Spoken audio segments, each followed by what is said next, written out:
eh, cuatro cositas ahí importantes que quiero mencionarles.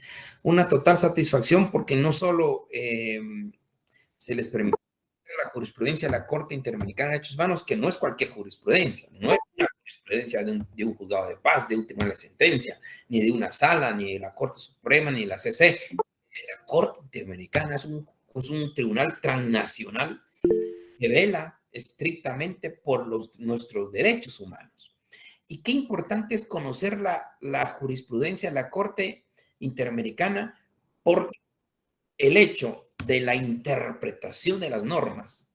Esto, y entre abogados, es algo muy importante y qué mejor que lo diga y lo exprese la máxima autoridad en el tema de derechos humanos, que es la Corte Interamericana de Derechos Humanos. Entonces, dentro de esa satisfacción viene, yo estuve atento de la lectura que cada grupo hizo en cuanto a la sentencia, que sabemos que no es una sentencia de 3, 5 páginas, es grande.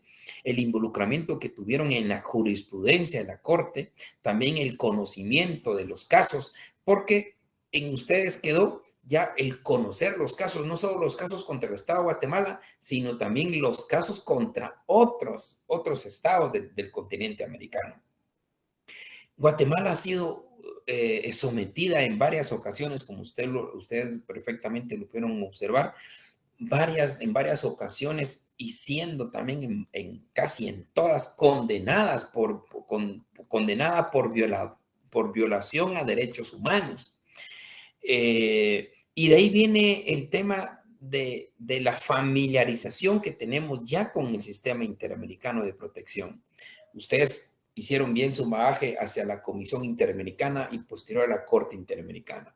Y de ahí viene lo que ya hemos expuesto en cuanto a los sistemas de protección de los derechos humanos. Todos sabemos que existen sistemas de protección internos e internacionales. Los sistemas de protección internos, valga la pena volver a insistir, tenemos el amparo, que ustedes es un tema que ustedes ven en el procesal constitucional, la exhibición personal, la inconstitucionalidad y algo no menos importante, la oficina del Procurador de Derechos Humanos. Todos podemos ser objeto de violación a derechos humanos, todos nosotros. No hay quien se pueda librar de que le puedan atentar a sus derechos humanos. Entonces podemos acudir a la oficina del Procurador de Derechos Humanos, que está a nivel nacional, en todos los departamentos, incluyendo en algunos municipios. Pero tenemos ese acceso a la oficina del Procurador. Ellos tendrán que hacer sus investigaciones, averiguaciones y al final determinar si condenan o no de violación de derechos humanos. Pero tenemos formas de acudir internamente para hacer valer nuestros derechos humanos. ¿De qué nos sirve saber los derechos individuales, los derechos colectivos, saber en dónde están establecidos, pero no sabemos cómo hacer para defender esos derechos humanos? Nuestro curso se ha validado no solo en el conocimiento de los derechos en sí, derechos humanos, también en la Constitución, sino que también la forma de proteger los derechos humanos, pero también es la sensibilización a los derechos humanos. No solo nos sirve conocer de derechos humanos, sino estamos sensibilizados para respetar los derechos humanos. Nuestros derechos humanos los podemos disfrutar, los podemos gozar, pero ojo, hay un límite cuando afecta el derecho a los demás. Es pura conciencia y tenemos que concientizarnos nosotros y concientizar a otros, especialmente en nuestro entorno familiar, nuestros hijos, esposa, pareja, amigos, concientizar en respetar el derecho a los demás. Que en nuestro medio a veces cuesta cuando vemos que le sale bien al que respeta los derechos humanos. Eso molesta y frustra. Ejemplos sencillos que hemos hablado. Aquel que no respeta la fila, aquel que llega de último pero pasó de primero. O sea, claro que molesta. Pero tenemos que ser conciencia en que tenemos que tratar de, por sobre todas las cosas, respetar para que sean respetados nuestros derechos humanos.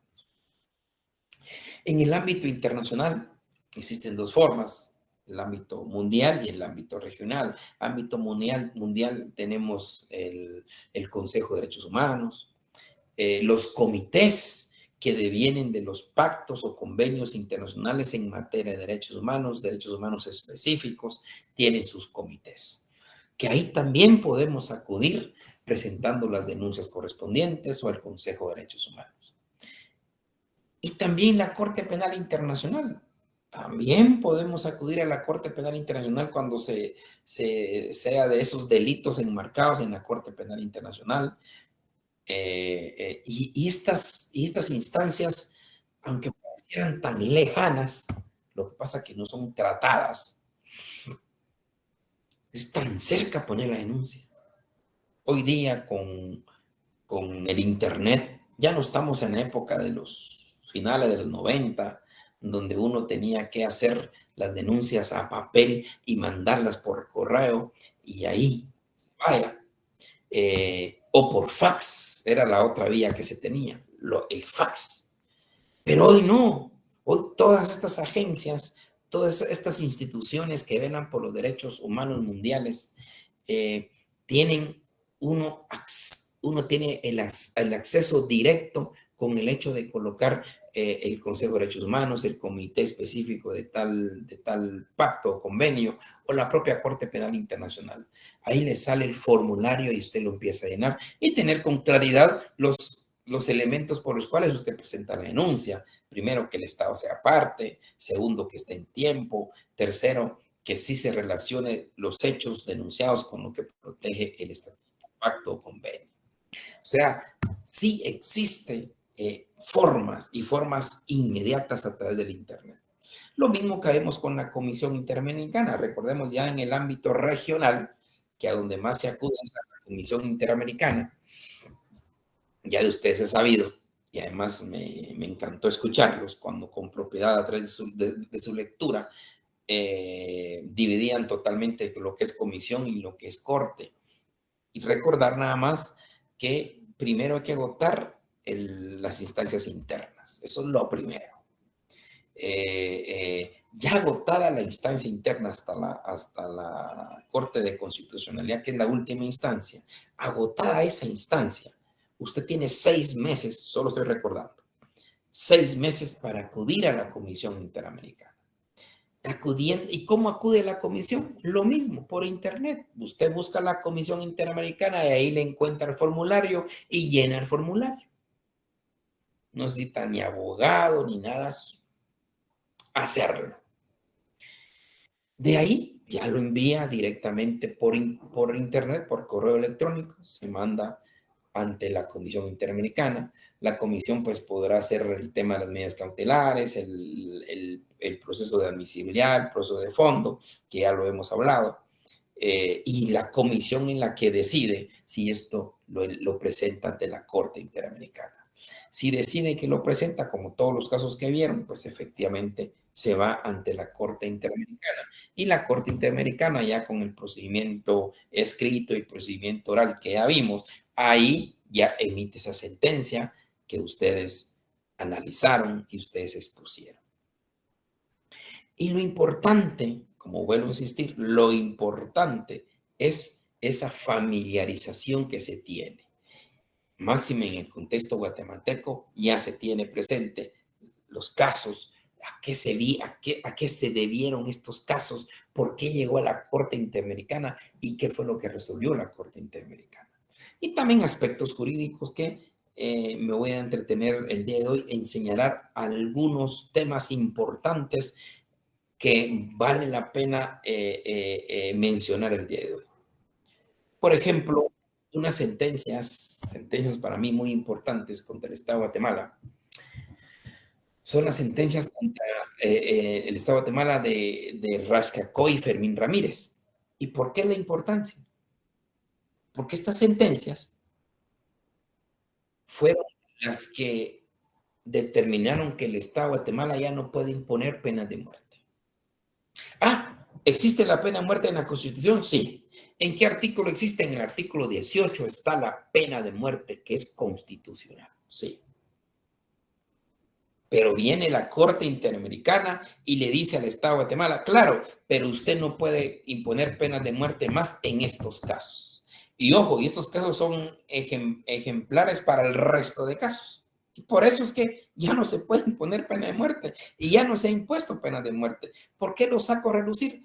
Porque yo he visto políticos últimamente, y últimamente no estamos hablando de hace 2 años, hace meses, que quieren reactivar la pena de muerte, que quieren imponer pena de muerte, que van a ejecutar pena de muerte. Alguien habló hasta la horca, que va a ahorcar y no sé qué. Y dice uno, bueno, ¿por qué lo mencionan? O desconocen que ya no se puede aplicar la pena de muerte. Y usted es un futuro líder, porque aquí en la Facultad de Derecho siempre existen grandes líderes, han surgido grandes líderes. Y yo estoy seguro que aquí estoy hablando con un futuro presidente o futura presidenta de la República, seguro. Eso sí es. No lo vean lejos, véanlo cerca, porque hay muchos líderes acá. Tener presente que no engañemos a la población.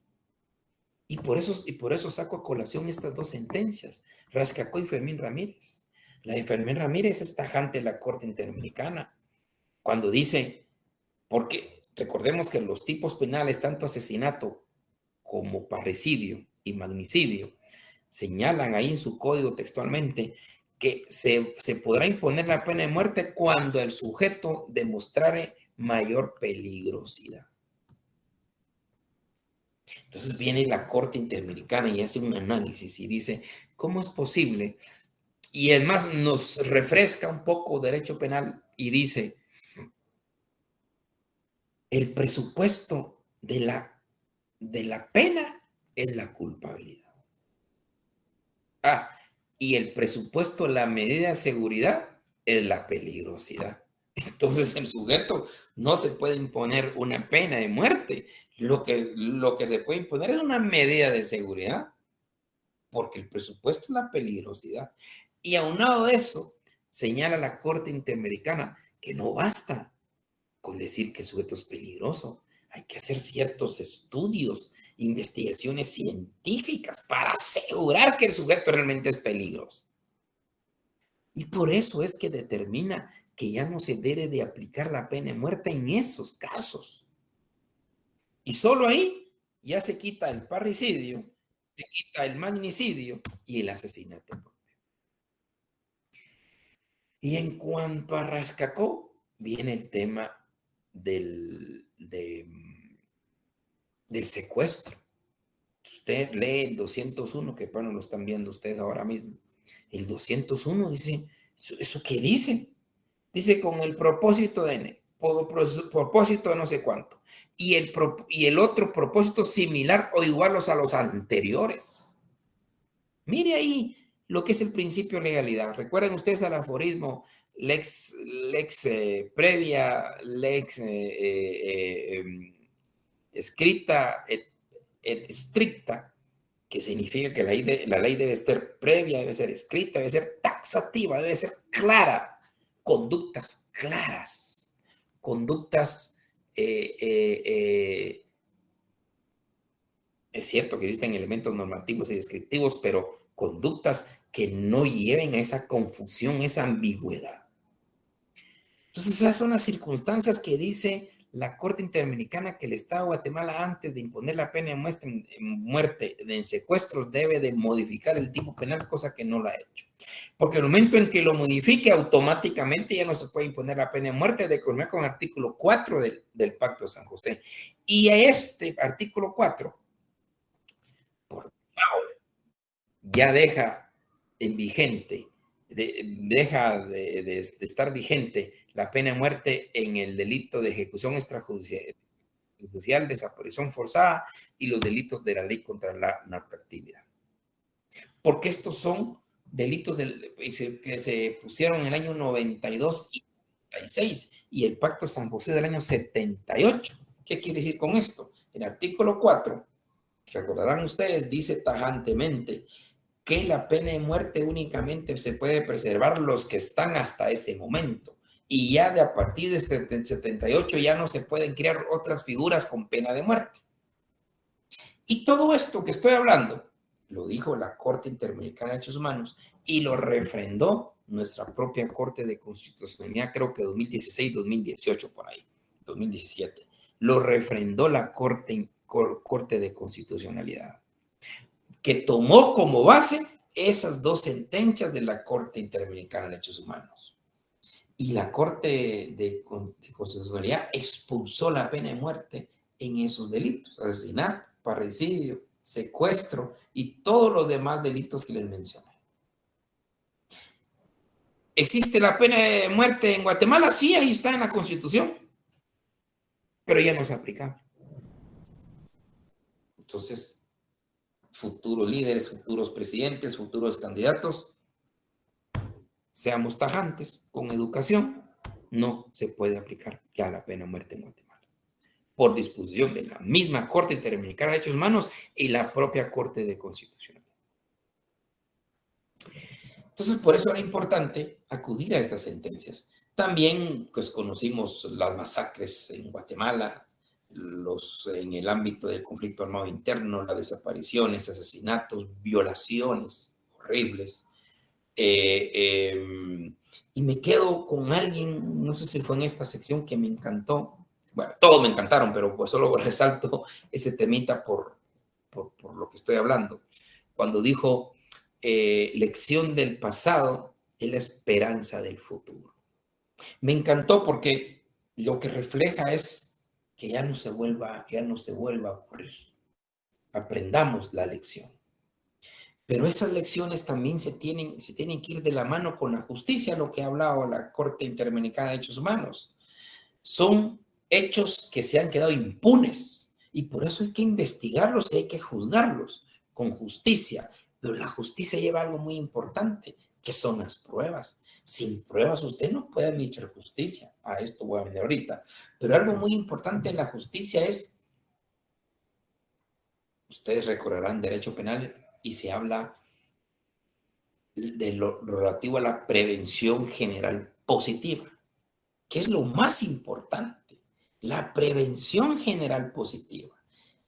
Que esto, en pocas palabras, es que va dirigido a la población en general para que la población observe que estas personas que cometieron esos delitos son condenados. Eso es prevención general positiva. Que la población observe que los delitos que se cometen se pagan.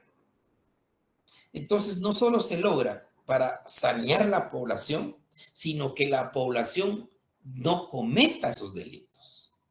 Porque si comete, prácticamente le están asegurando, en el momento en que usted también estafe, lo vamos a meter preso. En el momento en que usted extorsione, también lo vamos a meter preso. El problema en Guatemala es que eso tampoco funciona. No funciona la prevención general positiva. Miramos salir mareros, extorsionadores, estafadores, corruptos, asesinos, violadores, cometen los delitos y no se investigan. Entonces afecta la prevención general positiva, porque la población observa que hay un montón de delitos que están impunes.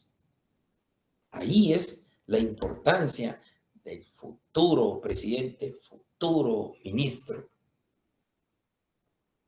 Luchemos por mejorar las pruebas, porque tampoco se puede juzgar a alguien sin pruebas, tampoco se puede condenar a alguien por simples sospechas, por simples chismes. A eso tampoco tenemos que llegar nosotros. Lamentablemente estamos bajo la ley del péndulo, aquí y allá, que es malo, y lo que tenemos que procurar simplemente es mejorar el sistema de pruebas. El sistema de pruebas, que el sistema de pruebas sea más técnico, más científico y también que se protejan a los testigos. Estamos en un sistema donde los testigos no se les protege. Los testigos simplemente se dan dinero de 3,000 quetzales mensuales y mire usted cómo se defiende. No, eso no funciona. Recuerdo tanta muerte de pilotos por extorsión, porque se les extorsionó. Mataban a los pilotos. Ahí están las viudas de los pilotos, ahí están los huerfanitos.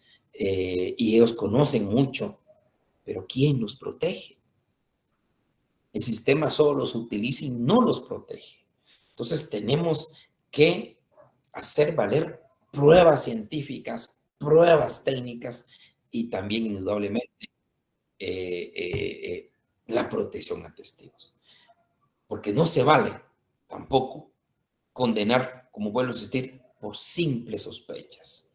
Hay una frase que me gusta, que yo creo lo he oído de niños, de ver un programa sobre esto de plano, pero la frase para mí es muy profunda en relación a lo que estamos hablando.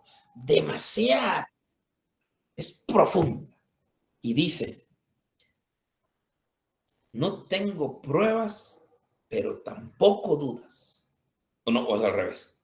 No tengo dudas, pero tampoco pruebas. No me recuerdo cómo es la frase. No tengo pruebas. No tengo pruebas, pero tampoco dudas. O sea, lo que está diciendo es, estoy seguro, pero no tengo pruebas. Miren la profundidad de la frase. No tengo pruebas, pero tampoco dudas. O no tengo dudas y tampoco pruebas. Entonces, si usted no tiene pruebas, no puede condenar. Aquí la idea es buscar las pruebas. Usted está seguro que él es un mañoso. Usted está seguro que es un estafador. Pero ¿qué pruebas tiene? Usted solo puede condenar con pruebas. Y eso es lo que cuesta. Hoy día la tecnología está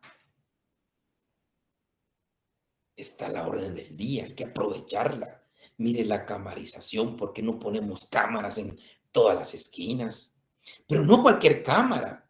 No una cámara de domicilio. Una cámara sofisticada, que lo hay.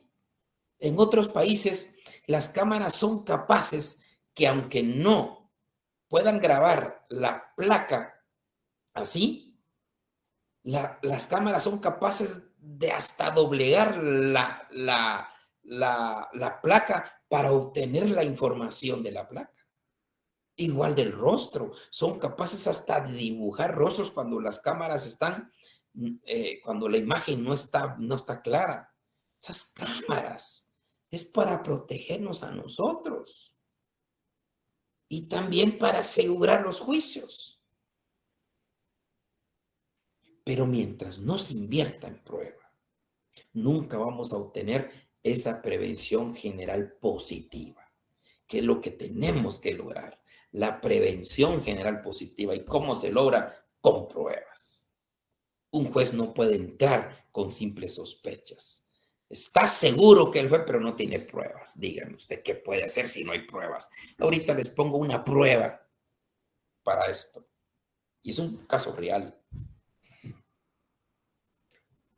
No sé si ya lo platicamos, pero el caso aquel de los diputados salvadoreños del Parlamento Centroamericano, ya hace muchos años, pero fue muy público,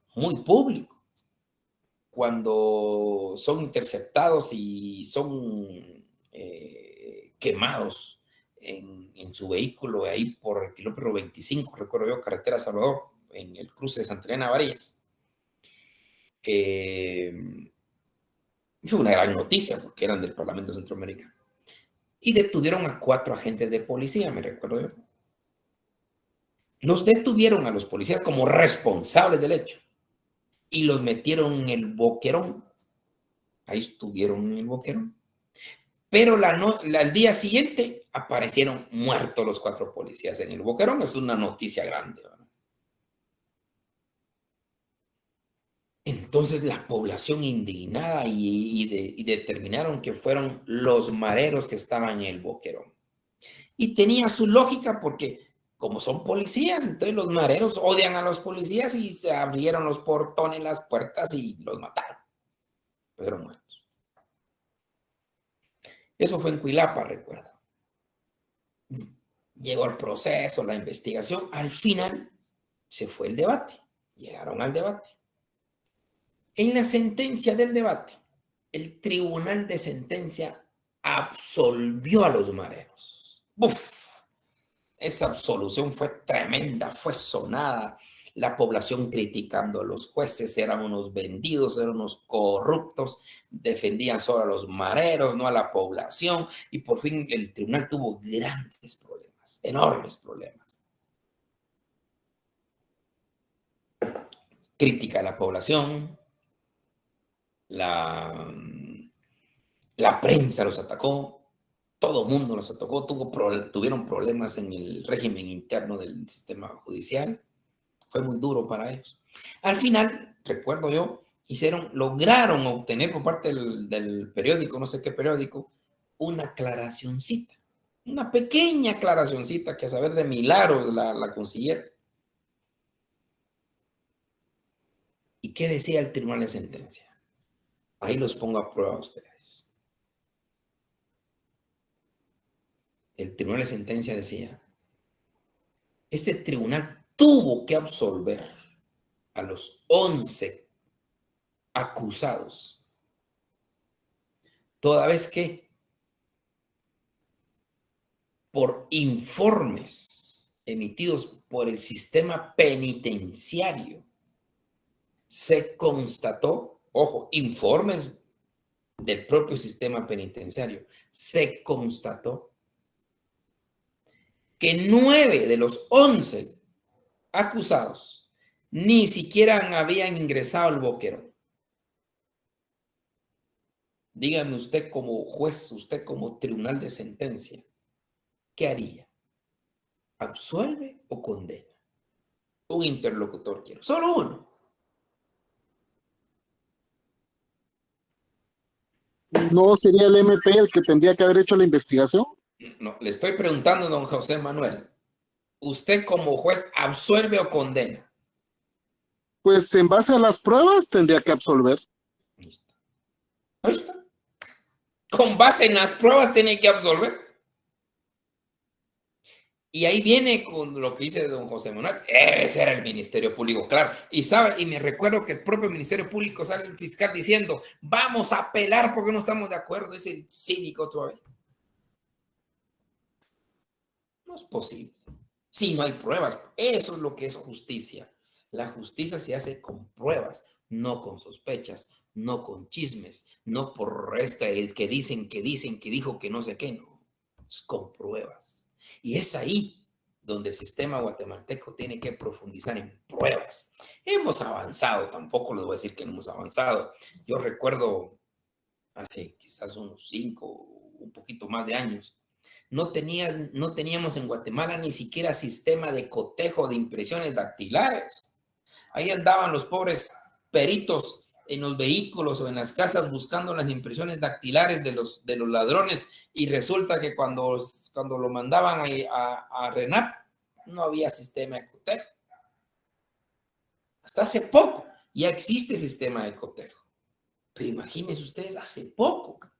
El RENAP es una herramienta importantísima, por eso fue en el año 2000. Porque antes teníamos las cédulas y usted solo con su cédula tenía que ir usted se creía que estaba fichado y da cuenta de que ese no iba a venir un sistema de nada.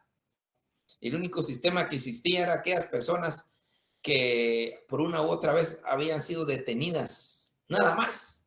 Y las personas que nunca habían sido detenidas, ¿qué sistema teníamos? Es grave, pero a eso es lo que quiero llegar. Que para tener una justicia, para lograr esa prevención general positiva, se necesita mejorar el sistema de prueba técnica, científica y proteger a los testigos. Si no, vamos a seguir estando igual. También se abordaron dentro de la jurisprudencia de la Corte Interamericana el tema del femicidio, la violencia contra la mujer, la desaparición de mujeres. Tema muy importante porque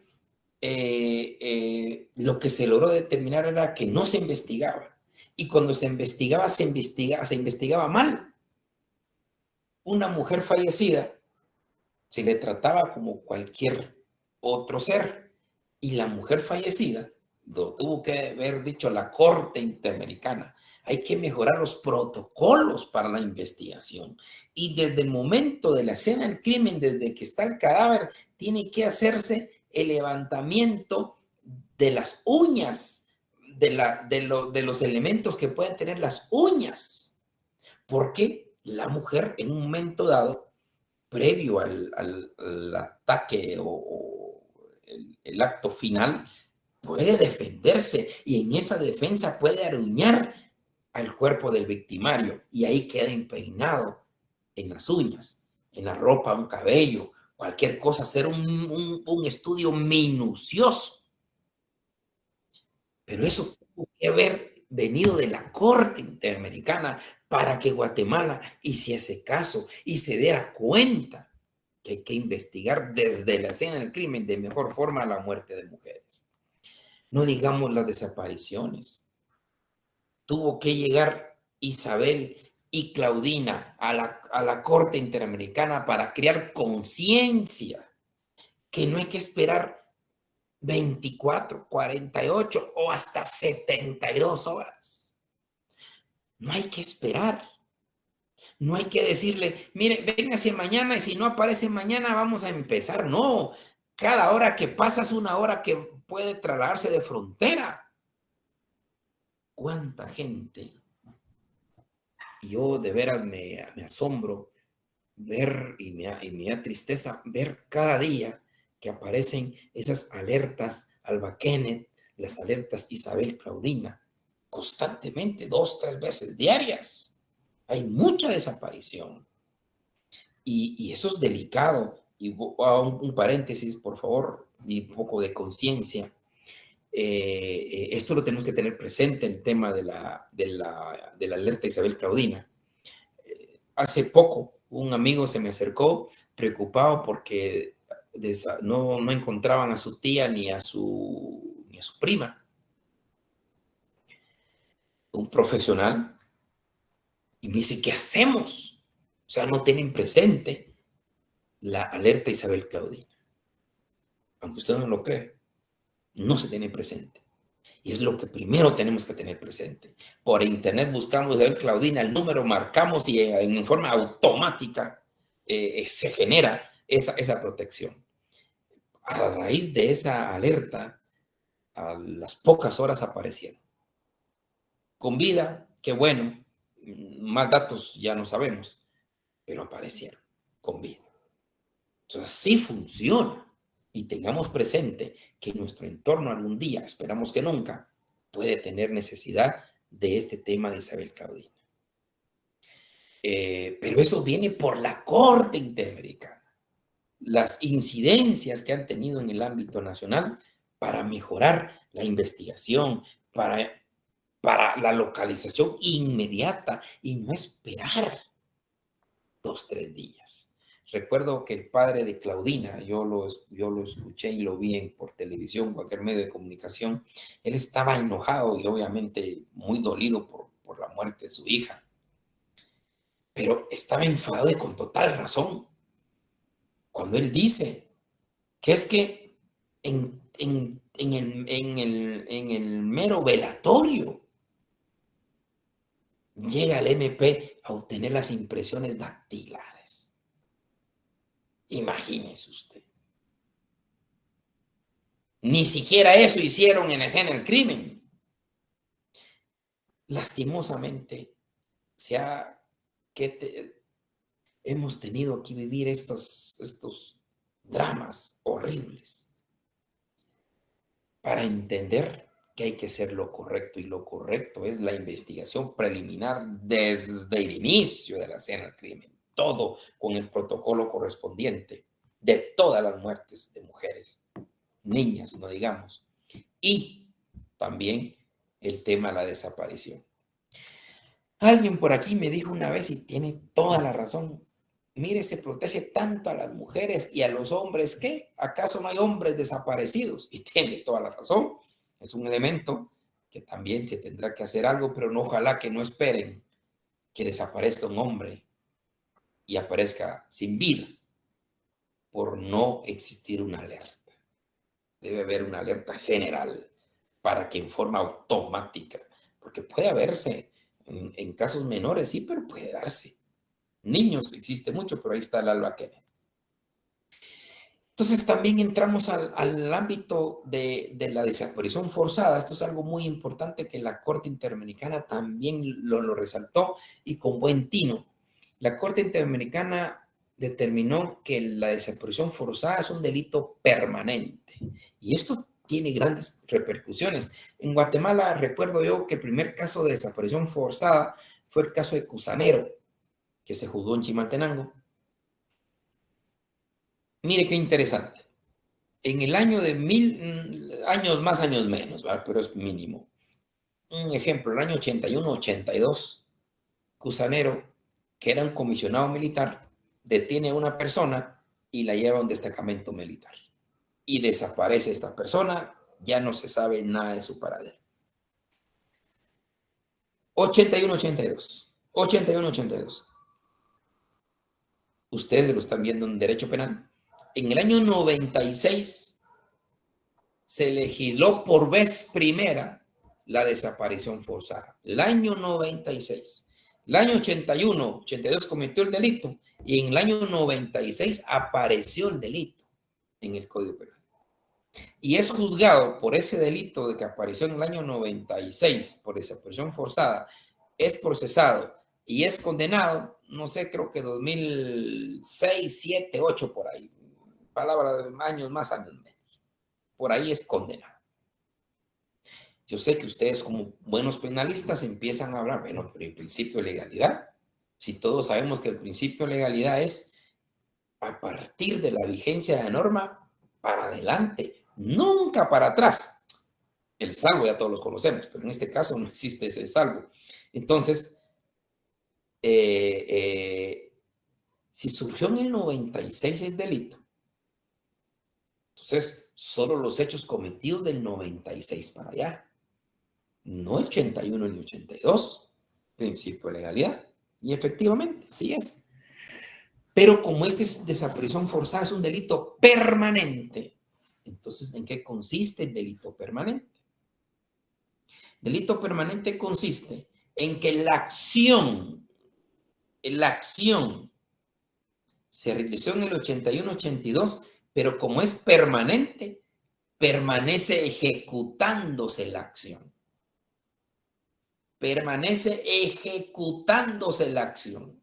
O sea, la acción la empieza a ejecutar en el 81, se sigue en el 82, sigue 83, sigue 84. ¿Cuándo termina de ejecutarse la acción? Hasta que aparezca el cuerpo o se tenga noticias de su paradero. Entonces, 81, 82 y apareció en el 86, ahí termina. Ningún problema. Pero como no apareció el cuerpo, ni hay formas que indiquen dónde se encuentra, entonces siguió ejecutándose, sigue consumándose el delito. Entonces ya pasa 81, 82, 83, 90, 91, 92, 93, 94, 95, 96, 97, 98. Se sigue ejecutando el delito hasta el año y sigue ejecutándose porque no ha aparecido el cuerpo. Entonces detienen a Cusanero en el año, no sé, 2004, algo por ahí, 2003, y el delito se sigue ejecutando porque no ha terminado de consumarse, porque se consuma hasta que aparezca el cuerpo o se tenga noticias de su paradero. Por eso es permanente. Y esa es la explicación por medio del cual el principio de legalidad no es violentado. Porque se sigue ejecutando el delito. Permanece ejecutándose el delito. Su primera acción fue en el 81, pero sigue 82, 83, 84 porque el cuerpo no apareció. Por eso es delito permanente y eso lo explica perfectamente la Corte Interamericana de Derechos Humanos. Y otro tema ahí tampoco no menos importante es cuando se habla de la igualdad o desigualdad, del femicidio. Yo la verdad es que la ley de Guatemala en femicidio no la veo desigual en absoluto, sino que hay un tema importante que, que poco se ha analizado. Yo fui un expositor en el año 2008, me recuerdo, 2008-2009, sobre la ley, con una costarricense, cuando la ley estaba surgiendo. Siempre expusimos que la ley es especial porque únicamente va en contra del sujeto que tiene una relación desigual de poder frente a la mujer. Cuando no existe una relación desigual de poder, no se puede aplicar la ley. Solo y solo sí cuando existe una relación desigual de poder. ¿Y quién nos explica la relación desigual de poder? El artículo 3, inciso G de esa misma ley. ¿Por qué? Imagínese usted una empresaria que se enojó con el barrendero de la empresa y lo denuncia por violencia contra la mujer en el ámbito psicológico. Ahí no cabe. Ahí no hay relación desigual de poder. Ahí existe a la inversa. La relación desigual de poder que sí está es de la empresaria versus el barrendero. Tiene que estar a la inversa cuando el sujeto sí tiene ese poder sobre ella. Pero en ese sentido no se puede. O cuando son iguales. O cuando la señora es empresaria y el padre no lo es. Y porque el padre la regañó, se ofendió psicológicamente y por eso denuncia al padre. Tampoco, no existe la relación desigual de poder ahí. Esto me viene a mí un caso que tuve hace algunos años. Cuando una señora de 38 años tenía 3 hijos. No sé la edad de los niños, de los hijos, bueno, grandecitos también ya. Y esa señora de 38 años se fue a vivir con un adolescente de 15 años. Como ustedes saben que la ley de adolescentes en conflicto con la ley penal ya establece responsabilidad penal a los menores de 13 años. ¿Verdad? Este tenía 15 años.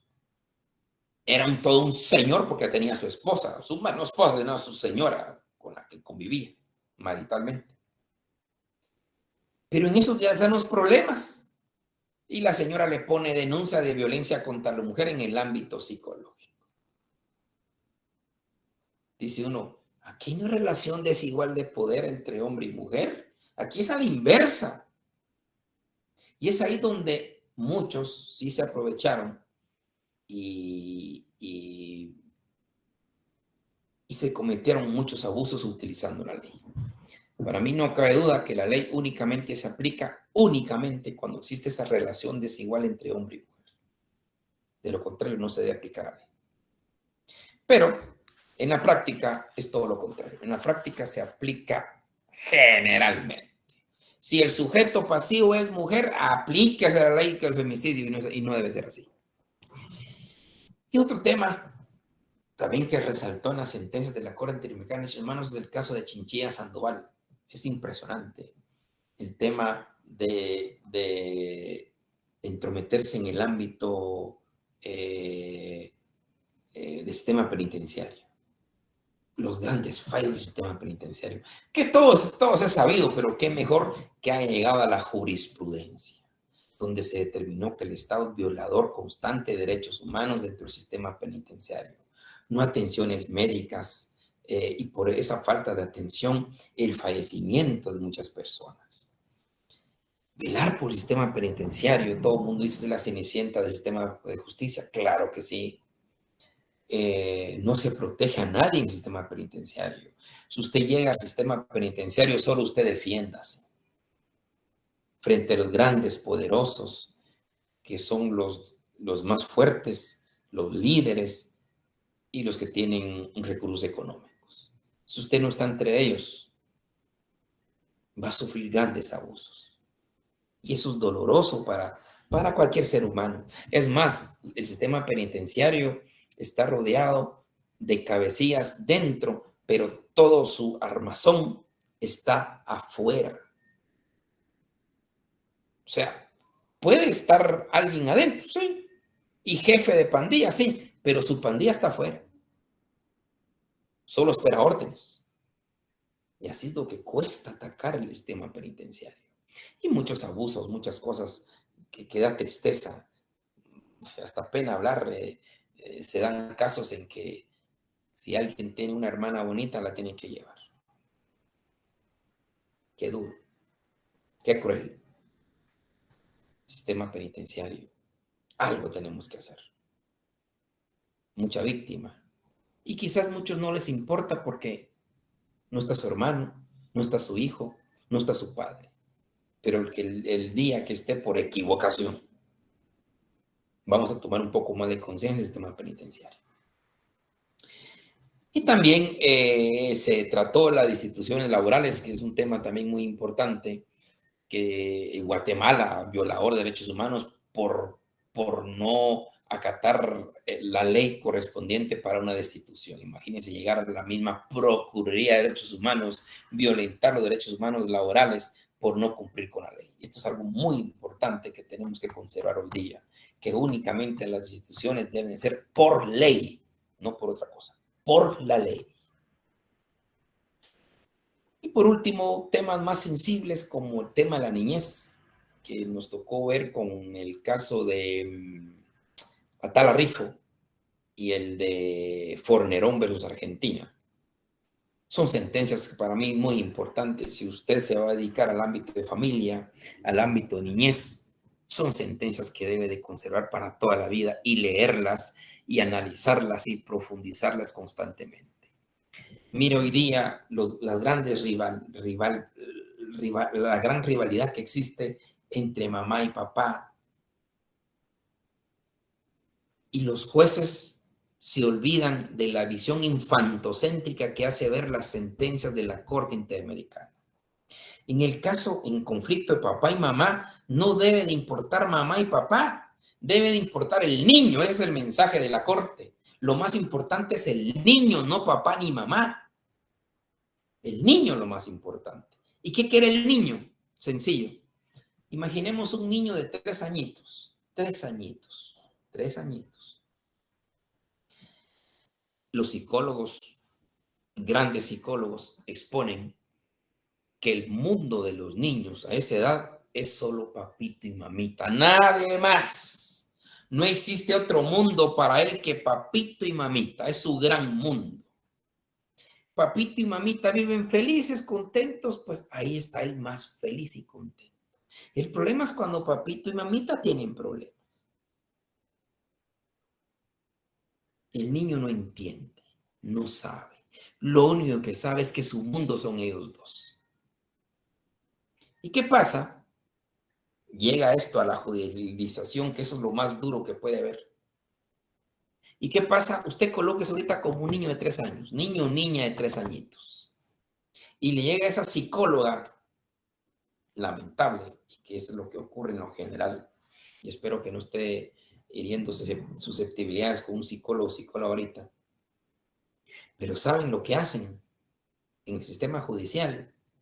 A un pobre niño, que su mundo completo es papito y mamita, y le llegan y le dicen, mi hijo niño, niña linda, cualquier cosa. ¿Con quién te quieres ir? ¿Con papito o con mamita? No, hombre. El niño no está para eso. Y lo que hace el niño es llorar. Llorar porque no sabe qué decir. Y le ponen en una encrucijada. Tiene que decidir él. Imagínese. Un niño de 3 años. Obligándolo a que decida. No, no puede ser. ¿Qué pasará si alguien a ustedes ya de 20, 30, 40 años, ahorita mismo, llega un sujeto, un juez y le dice, usted decida, ¿va a visitar solo a su mamá o va a visitar solo a su papá? No puede visitar a ninguno de los dos. No, hombre, claro que se ofende. No digamos un pobre niño. Pero el problema de la niñez, eso lo vamos a ver, vamos a tener una sesión precisamente sobre la niñez. El problema de la niñez es que son casos, todos son reservados. Y ahí se pueden cometer cuantos abusos que no sale a luz nada.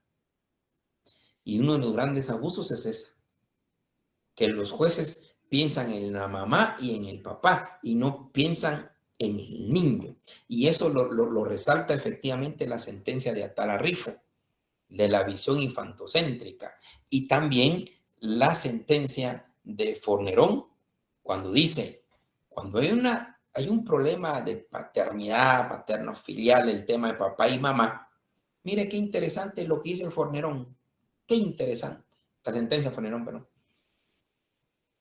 que así como existe la presunción de inocencia en lo penal, ojo, la presunción de inocencia en lo penal, en el ámbito de familia también existe la presunción de buena paternidad. O sea, desde el momento en que usted es padre o madre, la ley y los jueces le deben de dar a usted la presunción de que es una excelente madre y al padre una presunción que es un excelente padre. Eso es la primera línea. No, aquí es a la inversa. Aquí es presunción de mal padre. Ese padre no sirve para nada, o la madre igual. Aquí hay casos, tuve un caso hace años, donde un juez le fijó a la mamá solo ver a su hija 1 hora el domingo en Burger King de San Cristóbal. 1 hora. Y lo que hacían los abuelitos era llevarlo al juego de niños. Y entonces cuando llegaba la señora a querer ver a su hijita estaba entretenida jugando. Entonces ya no. A la hora, adiós, adiós, adiós, y se iba. Qué duro, qué cruel. Y ahí viene Atala Rifo. Por Atala Rifo es que se da el tema de la custodia compartida, tomando en cuenta la presunción de buena paternidad y el derecho del niño. El niño tiene derecho de disfrutar libremente a su papito y libremente a su mamita. Y si el papito o mamita tienen otros hermanitos, también tiene que disfrutar libremente a sus hermanitos y sus hermanitos disfrutar libremente a su hermanito. Esa es la lección que nos trae estas sentencias. Nadie es propietario del niño.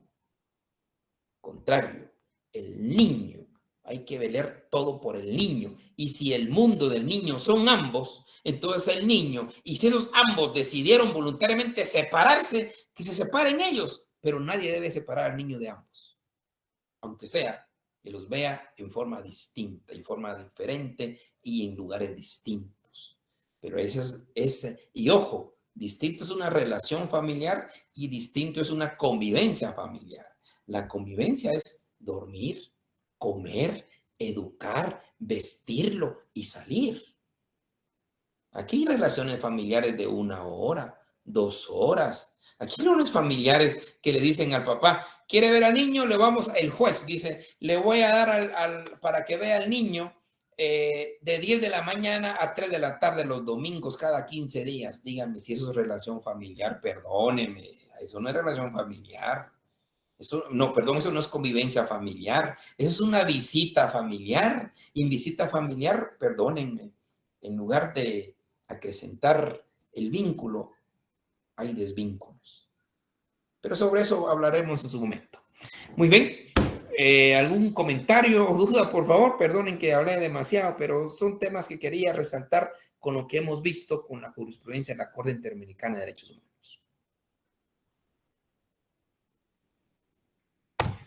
Muy bien. Claro, muy bien. Por lo visto, todos cansaditos, ya quieren descansar el fin de semana y que lo disfruten. Pasen buena noche. Nos miramos el día. Gracias. Muy buena la clase. Excelente, gracias. Buenas noches.